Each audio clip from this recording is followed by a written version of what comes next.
By now, you might be aware that Need for Speed Unbound has some new drift handling, and since not everyone has had a chance to play it yet, I figured it might be a good idea to make this video talking about the things that I really like about it and the things that I don't like about it.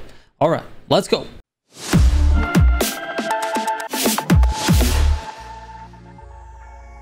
Let's start with what has changed. The answer is literally everything. The scoring in the events themselves, the drift speed, the control, the transitioning, the builds, and most of all, the handling. This new drifting is completely different from any experience we've had so far in Need for Speed Unbound, and honestly, it might give you shell shock at first. Don't worry, after a few tries, you definitely get used to it and the fun begins. Alright, let's get into the things that I don't like first because the list isn't very long. There are 3 things that I just really don't like. My biggest complaint is that it feels too slow. Now this is linked to something that can't really be fixed by the dev team, and that's the world itself. Unfortunately, the world wasn't built with this handling model in mind. Roads are sometimes too sharp, too tight, or too small for the slipperiness of the cars. The world itself forces you to slow down in order to not hit anything. Luckily though, the way the handling model was designed, it doesn't affect your ability to sustain drifts.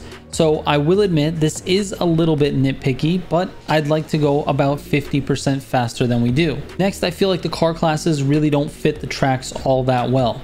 About half of them feel pretty good, and the other half don't feel great. A really severe example of this is in the event called Hashiriya. Hopefully I'm saying that right, sorry if I butchered it. It's slated for S-Class, but the S-Class cars are just so crazy fast for how tight that course is. I mean, look at the background gameplay. It's just one tight turn after another. The others aren't nearly as bad as this one, but when drifting, I often think, man, this would actually be better in A-Class. Lastly, I don't really like the scoring system as much as I like the previous one. It's much too simplistic. You drift and you build a multiplier, and you get bonuses for chaining and tandems and things like that. Your points bank the second you finish a drift and transition to the other side. In the previous scoring system, there was a bit more strategy involved. You could hold on to your points and not bank them. It was a little bit risky, but super rewarding when done correctly. Or if you crashed and hit something, you would lose all of those unbanked points. But you could also bank those points at any time of your choosing in order to get more of the bonus points, which are just free points within a chain. On the flip side though, in order to bank those points, you need to be going straight for a certain amount of time or just completely stop driving and then start again. It was like a really unnatural way to play drifting, and it didn't really make a lot of sense for the flow of your run. So again, this is kind of nitpicky, but honestly, it was pretty hard to find things I didn't like about the mode or the handling model, so there you go. Alright, let's talk about the things I really like. First, the handling. It is so much better than the regular drift handling. It feels possible to actually sustain drifts, to tandem with other players, and to control the car in very satisfying ways, and it makes you feel like a pro driver. Like I mentioned earlier, the cars are very slippery, so at first this is going to be a little bit of a shock to you. Then you might get a little bit frustrated, but once you slow down and you just flow with the car, you'll start to really like this mode and this handling. Also, I really like that they tied the new handling model to a particular part that you can just equip on your car. It's a tire called the Drift Pro tire, and you can put it on literally any car and turn that car into a drift car. You can then take that car into the free roam and just mess around with your friends or by yourself in the open world. It's probably going to make for some very interesting YouTube videos from the highly skilled players. Now, besides the new handling, they also added a bunch of new events, and I really like that they decided to make endurance style drift events.